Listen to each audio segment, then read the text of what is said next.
Doesn't it feel great to be alive on a Monday afternoon or a Monday evening on YouTube as a beautiful, magical, lovely human being or what? Oh, and by the way, guys, happy Earth Day Eve. Hey guys, Ryan here. Hope all you guys had a awesome Easter and a awesome, weekend. I hope you guys are all having a great start to your week so far, and I hope you are all having a happy Monday. Welcome back to a very awesome edition of Positive Time with Ryan. I just wanted to again say congratulations to John Cena last night making WWE history at WrestleMania by becoming a 17-time WWE champion. Okay, now the day that you have all been waiting for, and that is story time with me. April is Autism Awareness Month, and I said today I would start sharing my life journey and my life experience with autism. So we're just going to go from the beginning, and every day will be something new. So let's get started. Luckily this is a really good story time. I got diagnosed with autism at a very young age. Believe it or not, before I was even in middle school, I was actually in real early elementary school, like kindergarten through second grade.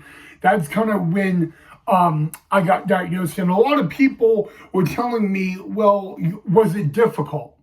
Well, the good news is about that, at that time of being, kindergarten, first or second grade, you don't know what autism is. You don't know the word autism. Like that would be, you would look it up in the dictionary and still not know what it is. But if I'm going to talk about my early journey with autism, it has to have a shout out to my mom and my teachers. I was very fortunate and very lucky to have phenomenal elementary school teachers, phenomenal extended resource room teachers, phenomenal family members, and all that. It's you got to say that right off the bat. You got to thank a lot of people, from teachers to counselors to principal to front office to the janitor, the lunch ladies. It's a lot of people, but during elementary school, I wasn't in the resource room all day. I think I did all my schoolwork with my classmates, except for math, English, reading. Those were the only three that I was not in a resource room for, and all that, which was really good because, being in class, and again, I had phenomenal teachers, but and I'll just say this, guys. Most people in elementary school that have autism, they get pulled out of class for certain subjects. Math would definitely be one of them. I made it through elementary school, and I had phenomenal teachers in elementary school that I'm still close with. I still talk to on a day-to-day basis, and life for me in elementary school wasn't really rough at all. Of course I got picked on, and of course I got bullied, but I also had phenomenal classmates. Like you would look at a classmate in elementary school and maybe they wouldn't understand, or maybe they would think you're the weirdo on the playground. And it really wasn't like that always. The majority of my elementary time, I had, again, phenomenal teachers from top to bottom. I had great classmates. Some classmates I'm very still close with friendships and all that. And I really think the hardest thing for me, at least in elementary school, with being autistic is, you don't know really the word autistic. You just don't know it, and you know it, and then you don't know it. So that's kind of like the scary thing. But at the end of the day, I had phenomenal element. You know what? There were a lot of things that I had to have explained to me. There was a lot of things that you could explain it 40,000 times, and I still may have not understood it. But I wasn't like I wasn't some I mean, yeah, the bad news about it was the bullying, but it was usually dealt with and taken care of a lot. I only think I got in trouble one time in elementary school. I had a classmate that was picking on me, and autism and all that, and I finally had enough, and this is where I made a really big mistake.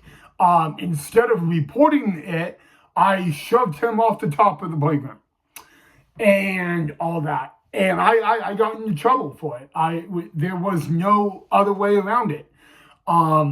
The bad news about that incident was he admitted to picking on me after he told on me, but I got in trouble for shoving him off the playground. Now remember, I stood up for myself, but I didn't do it in the right way. And I want you guys to fully understand that. I shoved him off the top of the playground, even though I asked him to stop, and leave me alone, and all that. I could have told the duty. I could have I could have called him an offensive name and not gotten in trouble for it. But instead, I shoved him off the top of the playground. And if you ask me now if I regret it, the word is yes. But the funny thing, and I want to talk about it, is that kid who bullied me in class and on the playground, I am best friends with now. And I look at that moment with him and we laugh our butts off. I mean, it's like, do you remember the time that I shoved you off the top of the playground because you were picking on me? And he'll always look at me and smile, and he's like, yeah. And then I'm like, isn't it funny how we're best friends now? And like all that is like in the past.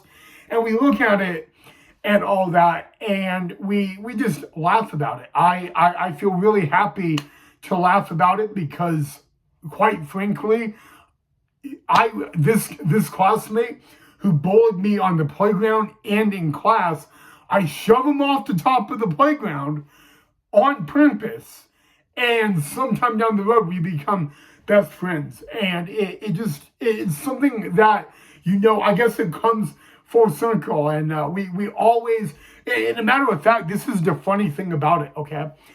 We actually have an anniversary of the day, and every time we hit that anniversary, we laugh and all that, because, never in a million years did I think I would end up being good friends with him. And I get asked the question, well, he bullied you and you did that to him. How could you be really good friends? And the answer is kind of odd. He apologized to me at the end of that school year. He said that he felt bad. And he's like, I don't know what it was, but I just felt bad for picking on you and being an idiot and just being rude. And he's just saying, he's like, I don't expect you to want to forgive me, but is there any chance we could start over? And all that. And I grew up, my grandma always told me, there is no wrong doing in defending yourself, but sometimes people need to be given a second chance. And that's what my grandma, taught me a lot is, sometimes they do something really mean to you and all that. And it's okay, it's okay to give them a second chance. You don't have to, but it's okay to do it. And I ended up doing it, and now we share stories, guys. I think the only time I even shoved him was that day and all that. I called him a lot of names for picking on me. I said a lot of rude stuff that a fourth grader should not say because I was in fourth grade at the time. And you know what? The one thing I guess I'm proud of in that moment is I stood up for myself, but I ended up getting in trouble doing it. And people say, well, Ryan, why did you not tell the duty? Why did you not tell the janitor? Why did you not tell the lunch lady? Or why did you not tell the sink and the mirror in the bathroom, And the answer is very, very easy to say. I did not believe they would do anything about it. And I did what my gut told me to do. And in that very instant moment, my gut was wrong. I should have not pushed him off the playground. And you know what? I was in ISS for 5 days, which is it stands for in-school suspension. And after my 5 days of ISS was up, it was like back to normal. But the interesting thing is he did not pick on me again the remaining of the school year. So, but you know what? I'm really happy that I'm good friends with him now. I'm really happy that I could look back at the moment and still remember the exact day and the exact time of day that incident happened. And just look at it now and laugh, because, it's not who I am now. I'm not the same guy I was in fourth grade. And you know what? I gave him a second chance and he fulfilled it.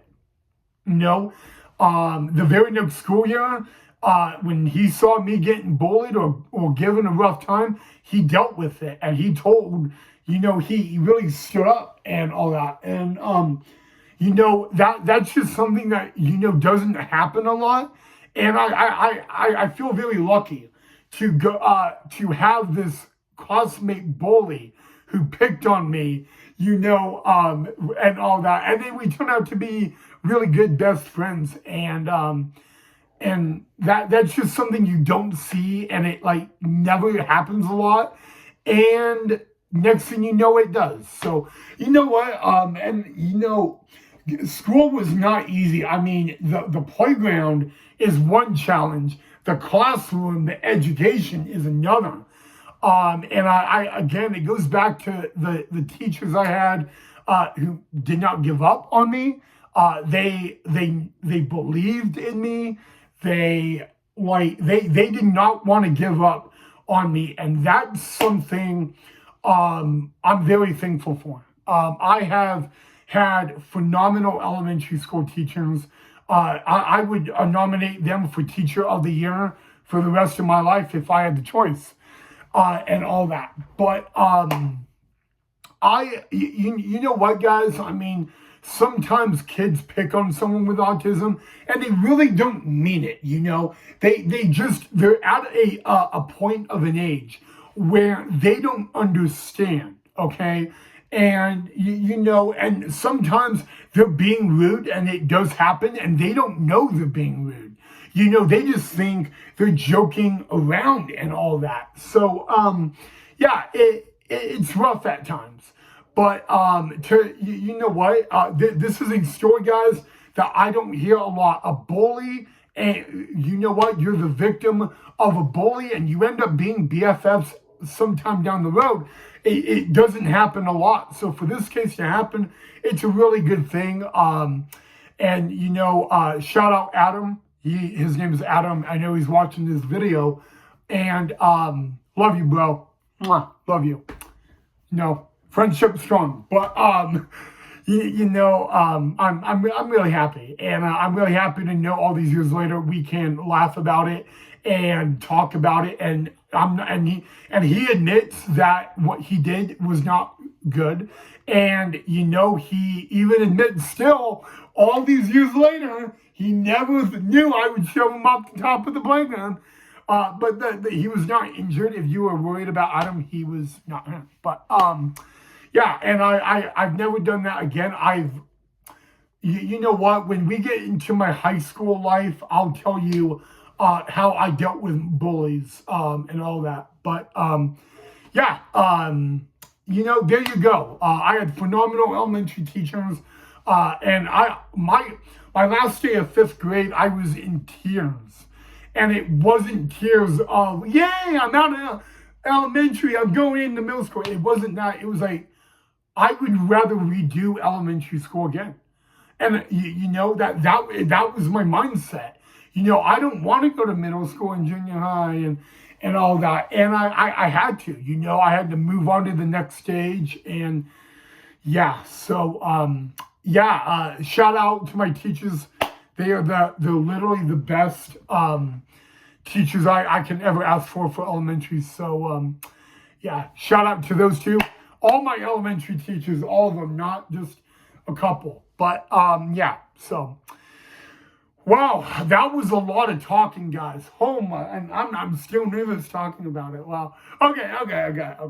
We're going to be good. But, all right, guys, that is all I have for you guys on this edition of Positive Time with Ryan. I want to let you guys know we will talk about my middle school life with autism tomorrow. So tomorrow, join me. We will discuss my junior high, middle school life, something I don't like to go down memory lane about, but we're going to talk about it.